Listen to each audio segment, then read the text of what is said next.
turanga kina marama ni mbula na dhorubu na ngone lewa ni mbula binaka na isolusolo ni borongo tiu mai kina sali ni kakamburaki na radio fijuan ndumo ibiti na ponga ni veneno da bob ni naka na ngauna boru tege ngona ba kikeli dorungo de na sali ni kakamburaki ngona radio fijuan ndumo ibiti na ponga ni veneno enanga isara bitalanga na FBC TV akabi sena nonda ngauna ngona sakinda bakiro tiu na nonda bulangi rau da butu tiu mai na volleyball ni I vale ni tambo I vola ni vola tambo na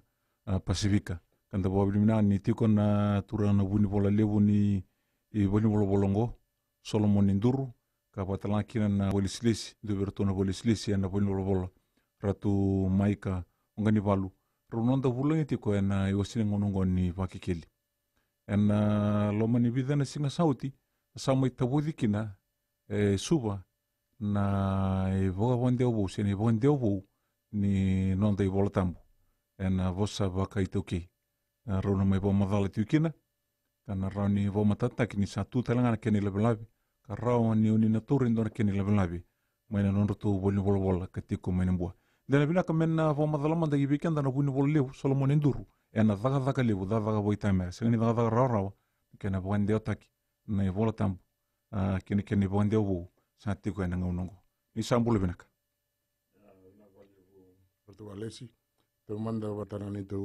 wekinda vaki ke ni tu mundo wekimni ke na nomni tambani vengara vitalingo ni kironi kitu suriti me kitu mai vagai tavi ko to mai na ngambula vera na matambo se liu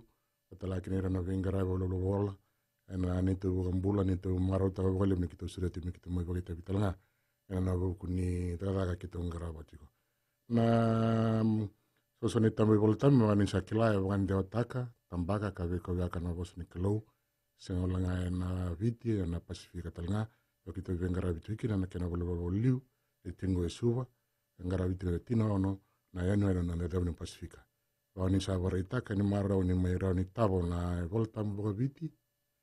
nonda na itoke na nonda vosa ka mai tavodi na vorombuka sa oti kito maro ta wale na lele na ngolo mai kena vitoko na buguni baba ande ngo kena daga ka wale rume kina vitoko ni kina lote ndona ngolo bala na ndero mndeni ni bo madalta ko irera bo itapia na daga ka lebungo ni kena vande otaki na I volta bina vole na baba ande ngo abia bo dorito na tinka dio ona saul ka vitu era listo manda andona Avulia mai vaka na PTC era roita wikina na mena Pasifika talanga. Ndeudi me tawole le suitale na wawande ataki ni vola tambo na vei vosa. Na vurna ni sa atu na ngona sa matua mai na lotu. Sa ronin da wande atasana na nda vosa nga vaka itoki yo kenda na nonda na vosa. Aman lokudiki na me adando na wawande ogo kena vuli na ngona. Roita wikina tal niukula na ngona. O te taltala Mikael Andreu. A rau le sima na lotu isla mai rau mai wagai tai rau atu na workshop ya. Taltala Mikael, taltala Nukula sangai le tsukuma India. Lai vule na koro ni lotu na ngona. Sama ni adana ngona mani bebe tu mate na turanga ya. Atu talaki na mai kamba bora na matani ni vune bora ni sasoni tamba bola tamba ataka vule na matentu. Amen le sita nga mai sendona attachment. E mai wagai doro kwa e mero ni wagai doro na daga kongo. Ia sanga I mai le sisaranga taltala Kanailangi. Me rao ni mai waita na buku ni daga kango. Ngara mo na wabande wa kamani wada warao kina na vela ti vou. Kina sotalga ni vol ni vela ti Makau. Me wakani tu talanga ngo ratu mai kaunga ni walu. Translator coordinator do peroto na redeti ona kana laurai na wande au ratu mai ka dera manda ni vamadala na vuni vande au sa mai tawuthi na loma ni madha wa sauti se madha ro sauti veira karana pina kate mena ndu tu na non ri lave e poi ve na ngoni sala va ra na turakina ni uti en rono ngai roni vivo city kuna tura en vika e koto e nei vande au sa tawuthi ka sa tu talanga na num do bon volvola na ngono nanda I vola tambu bongo sa ngono sa viko yekitiko na vi stoni voleso era tu era nanda vanua kasa raw ni raw weekend and tiko na biasa ivite na ngunungo mera ni indare da bola kana ibola tambu bungo na visto ni bola na nanda banua vi kemoni na tiko memba sara ni laurai na babu mai si na babu center vi kemoni na tiko mai nandi sa tiko talanga na Davia bookshop mai vi kemoni na tiko mai tavua sa tiko na Angel bookshop kira-kira ki sa tiko na Ra bookshop ki lautoka na rani laurai na Paper Power bookshop kenda na tiko na korole bongo suba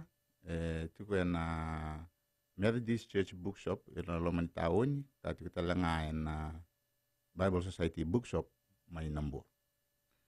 de roman de warita ki vire raborong ti mai na ndinde ni kana ngaraviti ko mai na dango me ba usaka uti sini danga rawa na ken wende utagiti kon ne voltambu ene buni bo wende bo sa mai tabudi kasa tu ena nonda buna ngone ni ko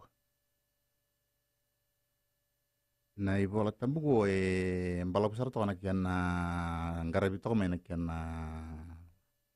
la taki to to ke basanga bulu kalima na yambaki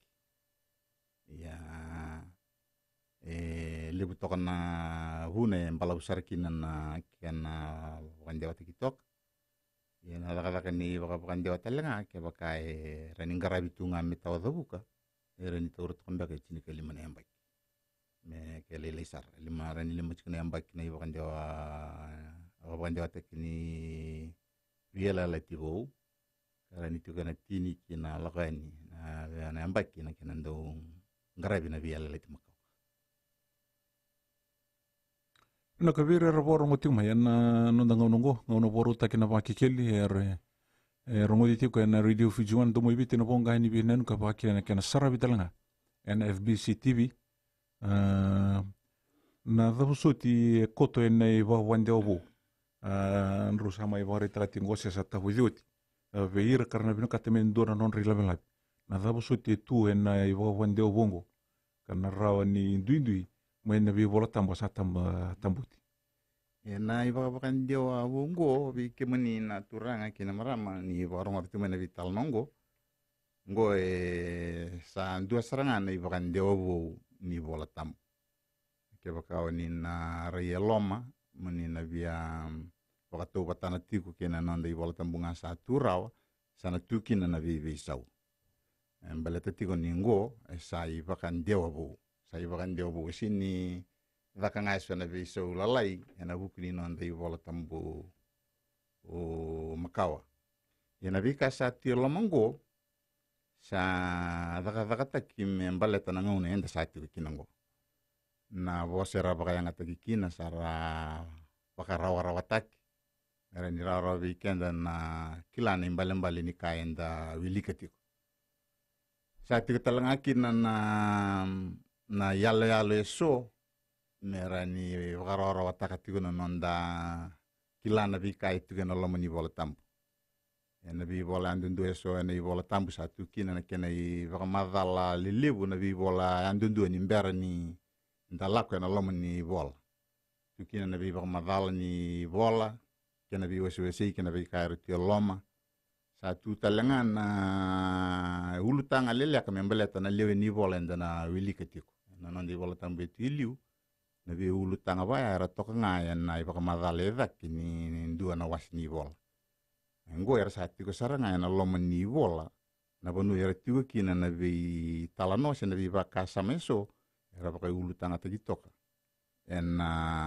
ulu tanga lela kasaran du watatiko kimene turna kene mara tumarika ngani walu na woli silesi ni sungsongo ni tambo bola tambo ni na Pasifika rononda bulangi tiko ena ngona boru tengona ba kikeli dua mantan onda dengo legal kan onda ngongo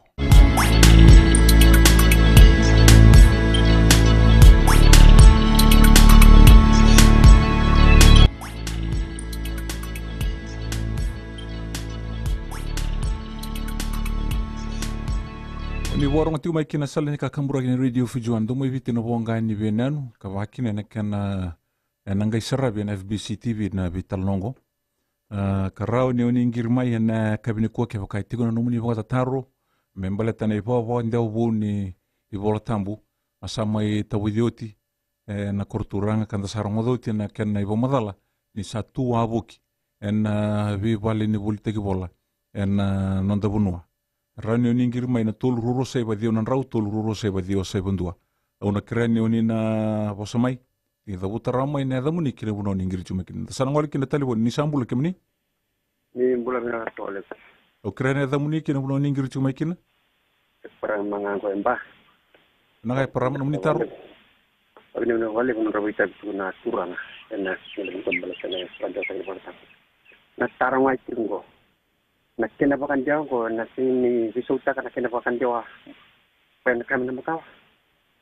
na wale una taru mai be param mai mbai atmar sabi na wale bu parama na kausa kabuti luya na ibakan dia ngo endo na ibakan dia wabu kan dia wabu sarana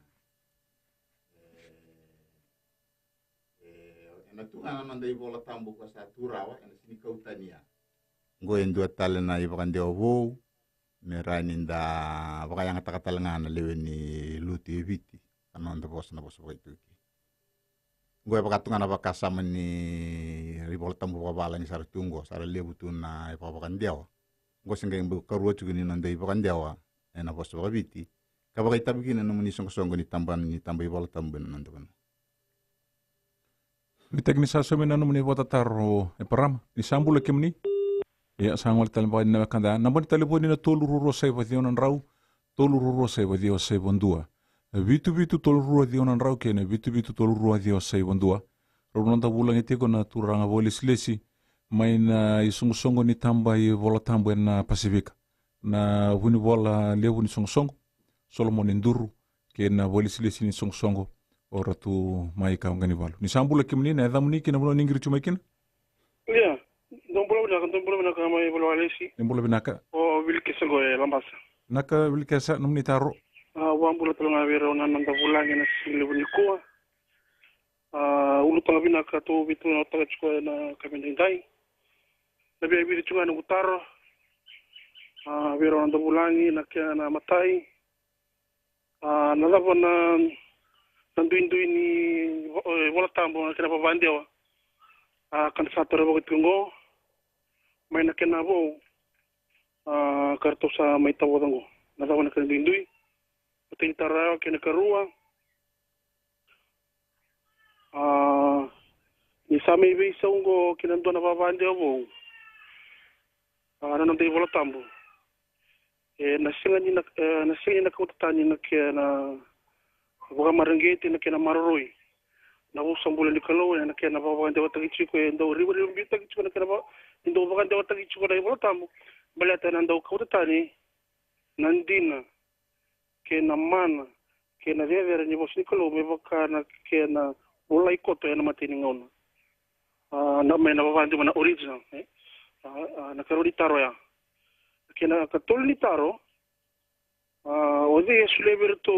na tabani vologo re merto vanda wata chiko na vola tambu na bosni kalo ka sarimbimbi ode vaga antoni luto berto vanda wata chiko na vola tambu kali chiko na oira na vanda wata vola tambu sera na berna budi bola karatio gara kaisire lo nga ya sule berna kule vandoni mera vaga boye ka vaga wata ka chiko na i vola tambu tu na bosni kalo na ka ver ka tambu o yorto na tambanango o di esu jurto ni vandoni merto tambak chune vola baleta ke bokarto na tambo vola chune baleta mekani rawila mo ye dala ana ka merto kila dala me tambak chune vola bat me rawila bo chukin baleta gor na bos bimbi na bos nikalo e ndo no me maroroi e chukna o era ndo bokan jotak chungo era sangisi be bona kalo me ravola se me ravaga botak na bos nikalo krelo nak dur bina vale bu vilke sa taro bimbi taro rambai levu una vete bu ngana no muni katul ni taro o dia sulena kena kokua na baba ni tukun do tunga irana tiura ndo bakate onde otaka na bos niklo kito no ve kilana kena ndina ni tukungori irana tiuda ba maive Erando wakandeo takachunga na vos ni kilo. Ndakila na ni sa vuki na lotu me sa lotu wa Kristo. Sa nona itabi na lotu na ngoi Jisu. Mera wakandeo takachunga na vos ni kilo mero ni tumbuki na lotu. Na vos ni kilo na wela ti makawa ya wala ya na wala waka ipriu. Wala italaki na vos na armeik ndo na vos kilele na ngona na vos ni veivoli. Sa ngai ngol mai na vos wa krisi. Tuno vos sango ya vos makau tu mai. E liu se on lotu makana lotu orthodox kina Coptic atale kina lotu katolika era muretu ngamai na baba kandewa ya. Sa edo ngono sa mai ta songo tu na la lotu. Sa baka mate na lotu ni sang sin $10 na vos ni kilo. Rto mbasi ka mai kina vida ndo baba kandewa na ngono makau. Na lomo ni lotu. Mai baba kandewa ta ki $10 bina vos ni kilo na vivo kongiti ni alatambu. Marau ki nimbiu berana leno bono na vos ni kilo. Ya, na sonso ni tambo vola tambu ya sudu mai England. Ngona vivo ka vui ya vakatiko mai Europe ke England ke ni kila na church history. Sangai ndeo mai kina daka ya mbasika mai kina levo na missionary societies, London Missionary Society ke na nona lotu esele. Ya mbasika mai kina mesa vakandeo take sinro na mai kila baka vuli talana nonda ke mera mai vosa va krisi se vosa va ka ipriu. Kaya mbalang belas ang tanong ulit kaya Israel mendalay bulu jat talumay. Siya membiu na nonda bos mbala na bakang bau taitiko. Ya na isoso na tambay bulu tambo sa nona itabi tumay na tinawalu say baba me dakabitiko may na biyang garabiyang kina biya say urabur. Asa kambaka na katulo ni sonay taro. Matay ni taro na na sinibi sa tagabang doon na yung balambal ni bos. Na wala lati na babakang doon dadakabitsingo vinaka. Engo e vedi rumai kina na vei vosa vaga viteso. E sini vosa sabsavato do come vosa na vaga mbau. Kirim balambalea sa nandonu me de kevele lustalle na vosa ni kilo me roni vaga sama ki ka makare tali jigna sama tua me na vosa e na nanda vei volonua. Na voleu. Na voleu sar sa nuita kini sa somina nomuni watataru vilkes. En kabinin de ronda vulangi tiku na turanga volislesi. Mani songo ni tamba i vola tamba na Pasifika solo mo nduru na vuni vola levu avatal nga kina ve ratu maika ongani valu ena do mandana nonda dengu lakalaka ena i wasin ngona waruta kina vaki keli ena salini ka kambura ngona radio fijuan do mo ibiti na bonga ni binanu avaki na kena rongo ditalanga ena FBC TV.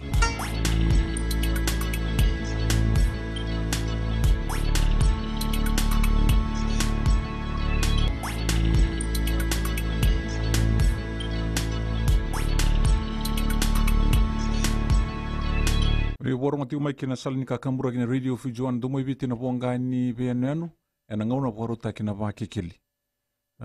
Kana ngai sarabe talanga na FBC TV. Sanda ngoli kina talivoni ni sambulu bina kimni ngona vaki keli. Iyo. Masali ngotale para memba. Naka parama. Wala misani taroya.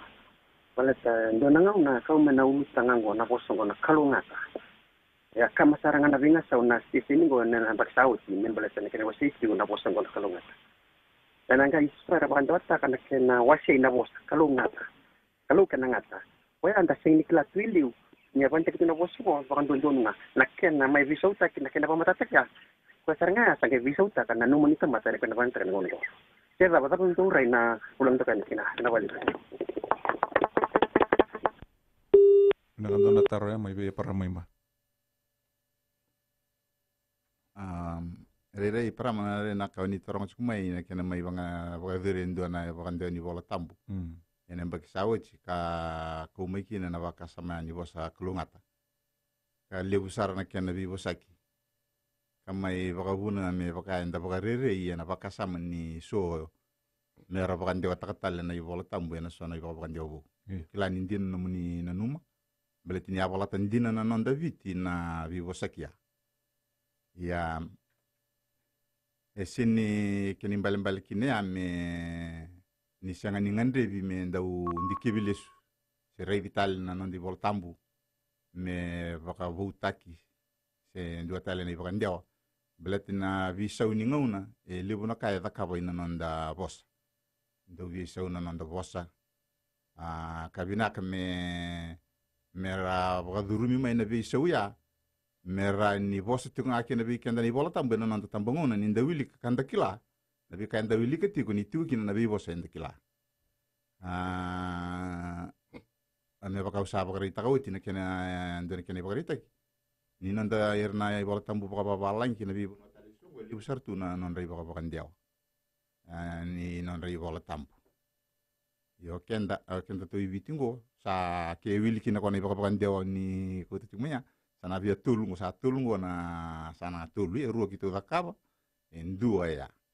ya me kako ni mai kautalaivi pe kenda se bagari kenda bagalebu ona vivo sakia menda sa senga kina ni reida ni yanga talitunga sini kambimbi na kena baga ndikebi tigona nondi bol tambu se me baga ndewata ki hu talitunga nondi bol tambu membaleti irati na baleti kenda na ngunungo ke iranda bi kawa satu mailio o na torman nga andre ke na ibagarita kini basota na ibola tambu baba balang na King James Bible kasi tambaki sara na tinika viu tinika ono tinika dua na bi bosa baba balang ra baka ngata gitu wiki arsa sini turara tu na ngwan irmandanga ni tu kini bosa baka pertani na ngunungo kaya arsa taka batali kine bi bata na non rai baka bakan dewa merau tu kine ni rakila tu na le ni bonua na posini kalu era wili ketiko ni baka imbal tu wir na keso era sandu lau tingo evolut sarako tiko na evolutam na posa baka pertania karaka ni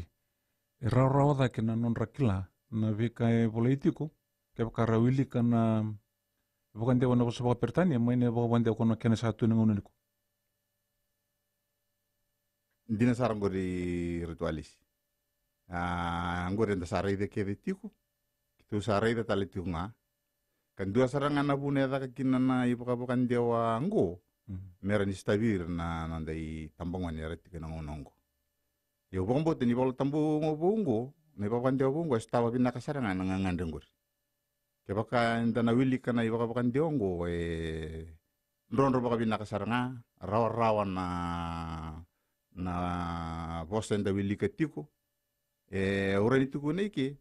ni rena siningan reba tale mo wili kana ibola tamu baka balang na mo wili ketiko na ibola tamu sa wili ka sa toro baka binasanga bada saranga na inaki ndubir na inaki bimbi ni kana takana baba wandango mutu e sona vosa tu wana e baba wandeo bongo ka vonga taki tu men ibola tamu sa tu ngono niko e soma na kena ibola itaki na vuni daga lebu sa andunga rabati kona isungsogo ni tambo i bola tambo na Pacific. Le besar tona bosa ritualisi una bagarita manda e vida nga program go ya kabini singni kwa na non dei bola tambo na vina katme tukuna weekend ni na ndakuna sare muri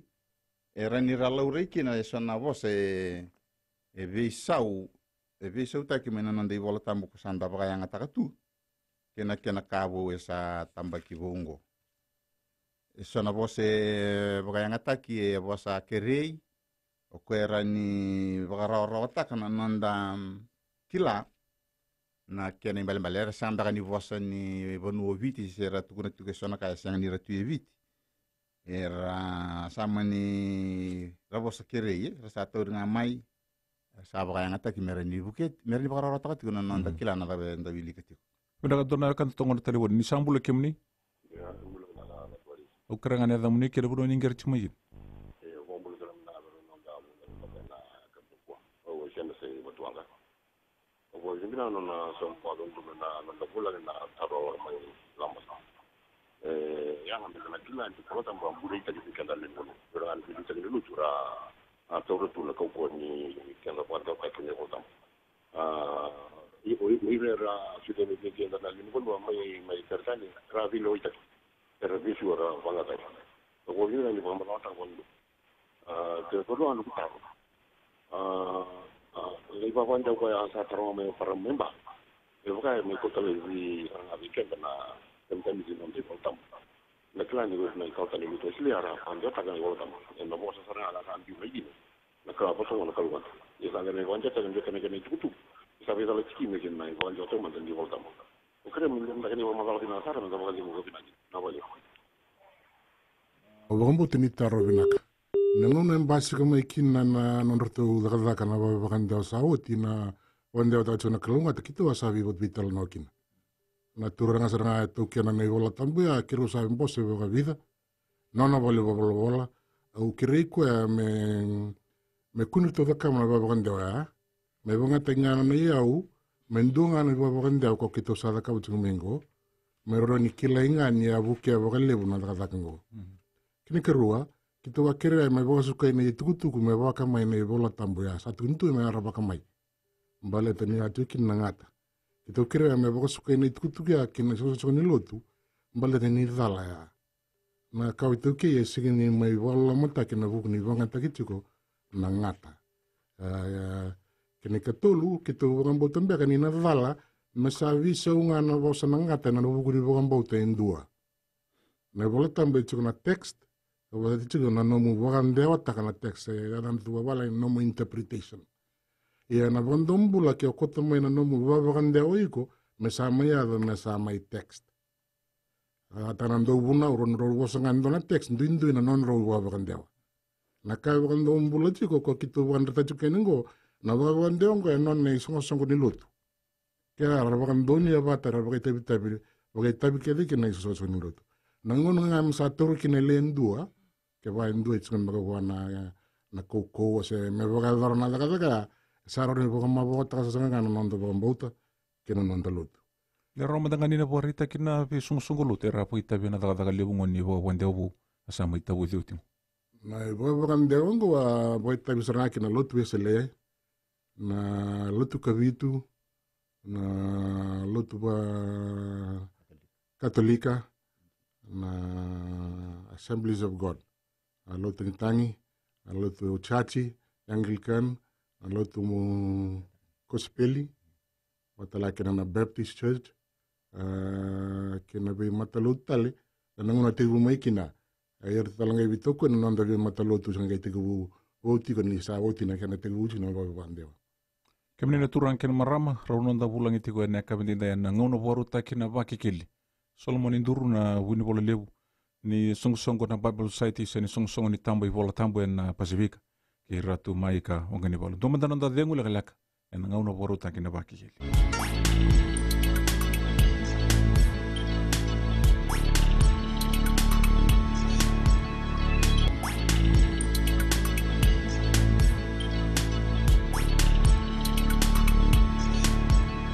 Ngono boru taki na baki keli nda urungo de sali ni kakambura ni radio fijuan domo ibiti na bonga ni be anu ka sara vitalanga na FBC TV ni sambulu bina kimni iya dombolo bina na dam bilkesa lambasa bina ka bilkesa anu ni taro anu taro membalata na bosa na kalungata ka tausa tarati ko na kabingo na bosa ko na kalungata bukan jauh tadi ciki namanya nabo sababalang na blessed se blessing ya nabo noe vingi tume kina nabo sabana kalungata na kina bukan jauh tadi cuma nabo sababalang itu lu ya blessed and blessing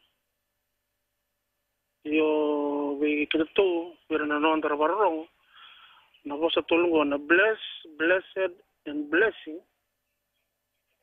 sa we dala jitu matanga wati kena bo sa bagabiti kalungat rinda rida na bo sa bagabiti na kalungat me verto na bo sa erto bangate kina na pando tingana bo sawalang endo na vida lat lewe tiko kina e matate sa sa na vida lat yo menon ta bagando babiti na bo sa na kalungata ke na babalang ita kana kalungata God snake. God snake, say snake God. Ya naka sa dari lecungo, ya apa cunga na babandeng. Iyo na tarong ngirto kina na nanda bulang. Iba na babandeng bungo. Setunga kina na kalungata. Serto sa mga daw tagandi na na vosango o me vogandeo taki na vosa vavala ni vagi bala taki dina chubakin mana vosa tole blessed and blessing santo na kena vosa vagabite erora ko be balka tikirto na vosa se sa mga taki na kalungat ya ke makarto mga taki na kalungat ela vai se na taro batangoro sa warita na kenisa weliu balangor na wakatu na nomuni sa nandandulo ganda kina vosa ya soya bangata na happy na blessedness state of blessedness balata ni sini active sini ababal na vosa bangata na happy so tala bangata tala sana na vosa bunga enan rendre kito na bola bonde ngo se bangata itu na vosa na kalunga ta sa vosa ndei bagai toki nanda vosa na vosa bagaviti sinro nda mai sere ka todo con na vi vosa todo tro mendango e subango chungo andana bonongo ada na nambuka lo na bunongo na kena balombalili numbu kalo sinro nda le bande total na vi vosa kedea vosa valange Monday Monday kena vosongo vosa kitu balombal ni vi kalo taneso Thursday sambundo na kali mendela sere ka todo ko na vi vosa kedea mendele listo le kirim balombal sana sinro ni tosonga ili uno non totos sandango sindo tale mele va casa montra tuku mai na kalo na ngata ena nona vaganta tuku na vostanguri ina kronika kitu va casa montaka na ibula tamu ko tostunga na kalo ngata na vai vai kia na vosa na ngata kembula msa mbiuta into ko sranga na ngata metegu mai iteni me ada wasar na relativo se na kalo ngata ngani va casa montaka na vagande vendua la va casa montaka na kalo bu vagaviti Kaya ndo roto kana vakasa moni mbiuta maingori o tunju juga angor na ile saranga ni ndonga na tamat se le vidanga ana buku ni tanda tumba vala ke theological position enda me making na ile ya se na go bakandewa sa semina wata tarone ibil kesen nandanga unongo ni sambule kemni iyo nimbula bina kranga ne damni kina buno ningiru makina Filipe go riwanga na Filipe iya matai aku baru bina be kemdo na nomdo na bitalo do barat mekena pula ibu tale voltam amo poti ken karua baru na treme la virtu na turanga rawang na takaba na be matalotu tuanto nui rawang le bura rawati takaba kin me ratal do ne papan de ni voltam auro do ma na bitalo dembale tena klungata vakabosa ela bos vabit ke bola kalu bu e roto na mosa jindia kalu do na space gai bu kembali ke var to kai va tena kalu ngata do me ando na space mit siglo mo gai ngata dia ni va te nga kalu ngata do na bosa aru no ma dere tikere non rabaka sama non tanga sini va to va ta na kalu choba me na kalu eranga rabo non tanga sini e kalau berember vere kalau tutolo kalau koko ka kalau ngata e ngata na baka sabli sharpness ngata baka ngata disel na kalau ngo ochoba ko come ngo ci su Cristo no ben ono ma ke baka na vai na rai e na rai di sindi wich ndora ka ndukundu kale na kalau ngata e na ndukundu kale nga ke baka nda vena ka temendele okata me ngata me nanda kalau ke baka nda tole me ndare de shava ka sa mo turani viti ke tore baling rabola na gango Sinta be kendaro li tarung Italia kanga antara ngi di bana non ta baya. O li ta me tos lo sai ko telingo li sumena be talon kalunga te bina valeu. Na ka na valeu sara Filipe na valeu na nomunida to mara kan ronga be to mara dur. Valeu talanga se mai na Wesley era vosto como ya maro valeu na nomuni baganda mai na buku be to ko ni mai na buku ni tuka. Bombo te kendare na dictionary ni David Hazelwood e tuki na ngata ni sa mana sayado sangayado mai kinbula singa sarindo na imbalambal me ka kunju mo bilikesa e liu ni tukuna baka na nanu ni ngo e kalubu mbeka se na kene imbalambala sa na bosongo na kalunga ta sa baka ndi te lo manda ke nanda baka na nanu ni kani blessings e na ndua rawate mai wana kalu e liu na kabinaka me kino nono mbula ina bole na vale na bar telefone na tol roro sai pa dio na rau tol roro sai pa dio sai bondua vitu tol roro dio na rau ke na vitu tol roro dio sai bondua ngona ngauna poruta kina vakikeli ndorungu dia na radio fijuan do mo ibiti no ponga ni venanu kana sarabi talanga ni FBC TV sama ita podioti na iba ba ndia vo we kemne ni sarabati mai o sa tortongo indona kana ilavilavi ruoti ona roka indona kana ngo indua ndambe tongo mata induru kana ni na re toko ba utisar ke baka ni pinakate indua me oni visutaka patakena vola tampu sa tiwe vale rao ni ngolani kina ndur na pale ni volita ki vola se ngolani kina ndur to vola nambua na Bible site esa tu kina ngono ni sambulo kimni iyo sambulo na ka na muni kina uno ngiri chuma kina ingo mai uno le ku teo donga taro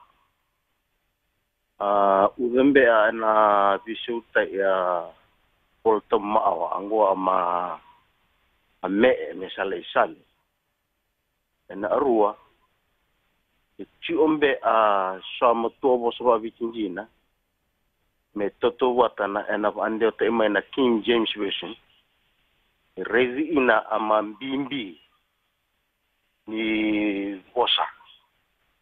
ni vande te ti mai toso ti avinga una ni viso ena ti ngauna anda toso ena bosa rezi ina maman nonda reza voltambu saliva ina talanga onda reda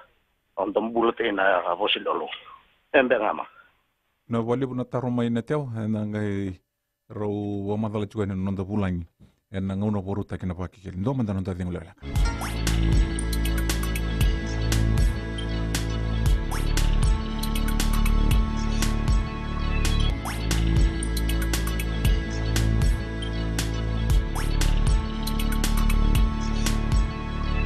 Sandana lesu pero no nonda bulangi na buguni matataro idingo mitigo mai na tewa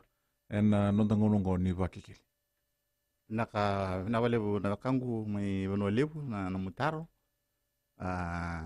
au bia tuna talemandanga abagarua ni kona nonda ibola tambilu ya ako abu sartanga mai na King James version na kena bagandi wataki iyo na bagarua takatale na bagandi wa bungo sana sini mai kautata ni kona nonda ibola tambuya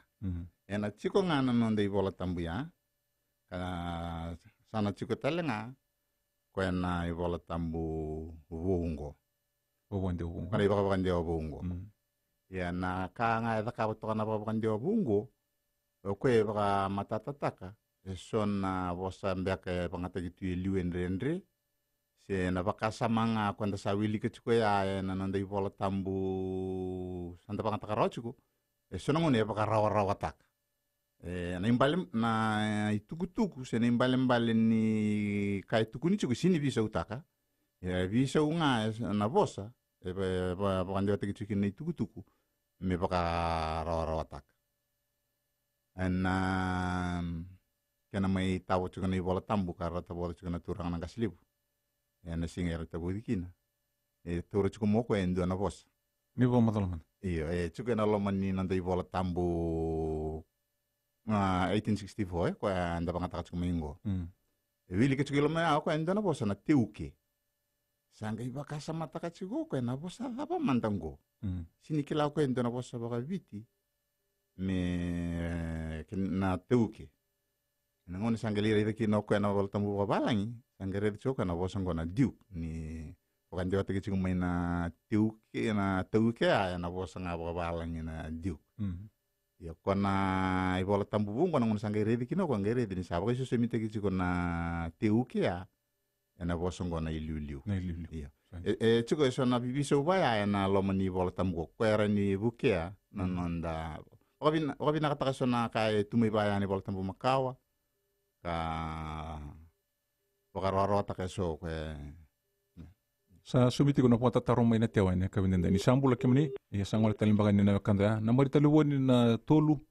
roro sai badio nan rau tolu roro sai badio sai bondua vitu tolu roro dio nan rau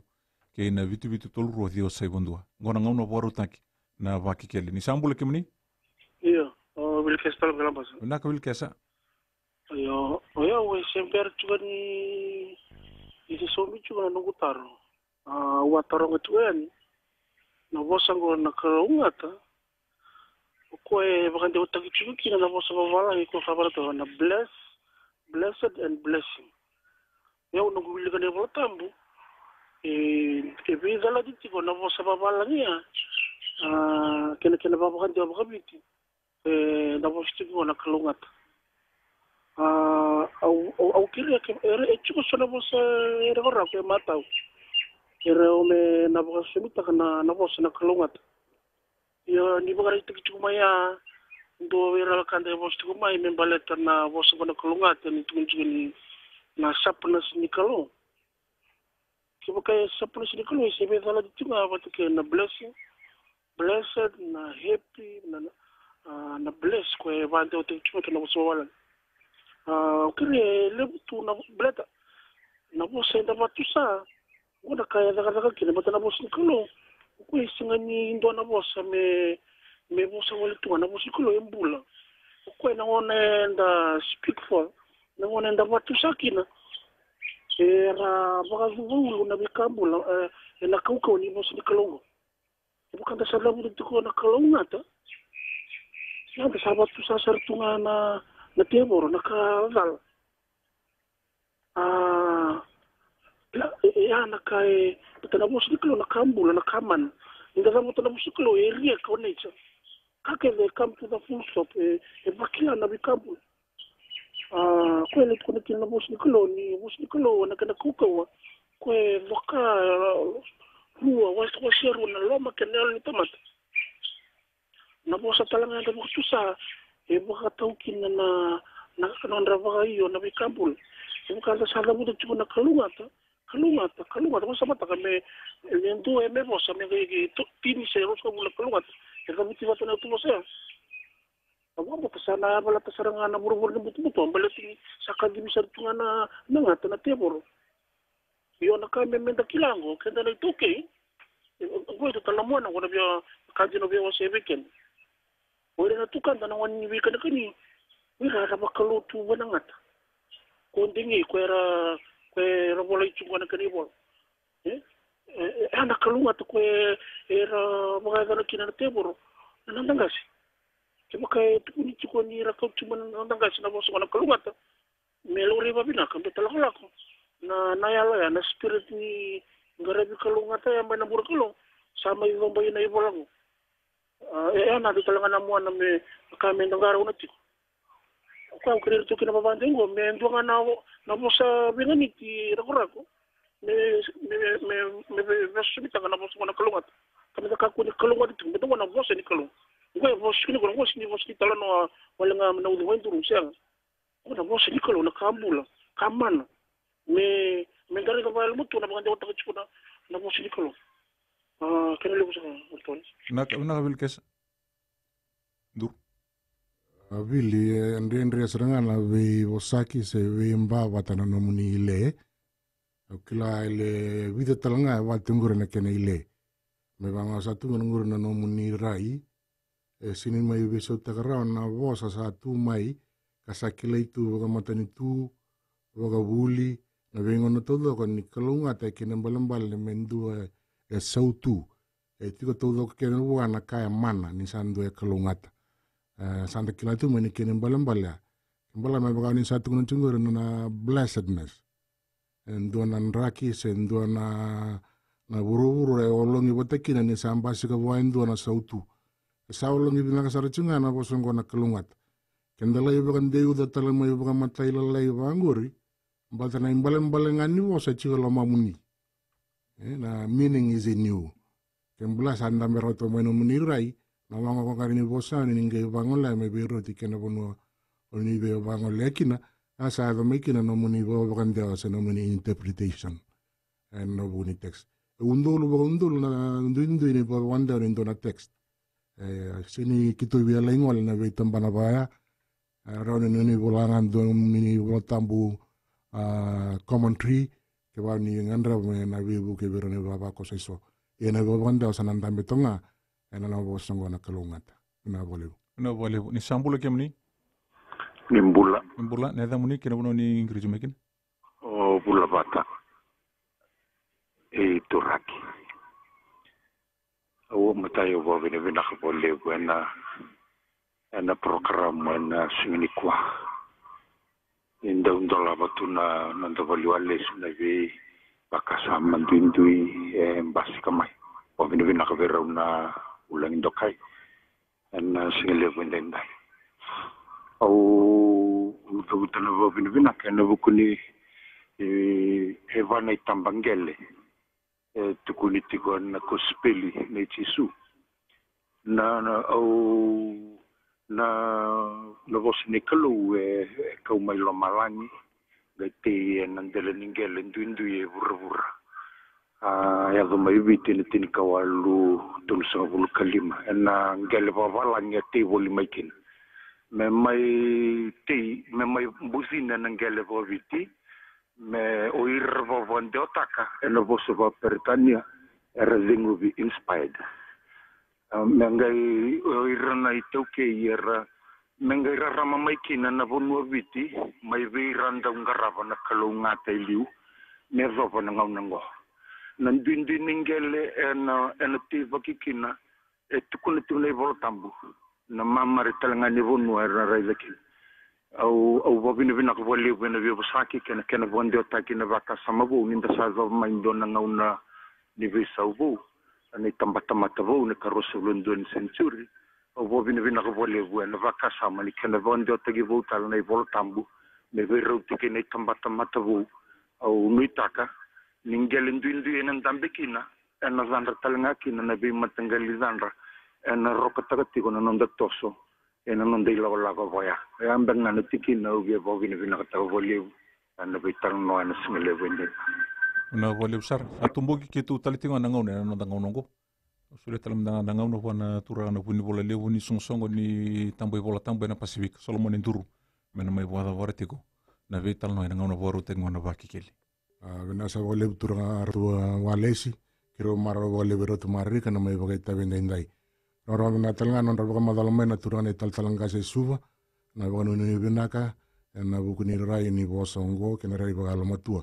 uno era rai mekina. Tau sa maro wale una isonso ni tambo vola tambo kina isonso lutu todo ko va Kristo. Ena muni veto ko ni nada levu ni ra ni vande ota kina vola tambo ngo. Tano muni mbuno nuita kina na vanga ta ki levu me sele wa witisu Kristo kina ndra kina ngona sanda ngole mekina. Ena kautal tunga artu ale sina ve vola tambo ngo kina ve vale turanga e viti rana visu ko mata kina kira na turanga ital tangase ena me lai soliveira na vaka nui ena ndona raivo tu vou kina vevo no turanga ena buku ni koko ni vos ni kalongo kito wana numa talitinga na tini kawalu ona so kawalu ara rambe na turanga rada komba wa soliveira ndona vola tambungo ke na ndona silewa welingan remawi kito wambota na ngongo sai vola tambu do talan don talango me soliveira na nanda turanga velitaki na vevo no turanga mera no vengra kina yanga me mbula tal no nongo viti ni sava weekenda na bosa ni kalo ni manitiko kito bugara ta ni to wa mundo wa no buku nom ni veto ko na soso na lotu na no buku ni tamba bola tambo sava sana kena levu na bo vinu na tiko vera no nonda bulang Solomon Nduru na buni bola levu ni songo ni tamba bola tambo na Pasifika ki ratu mai ka ngani walu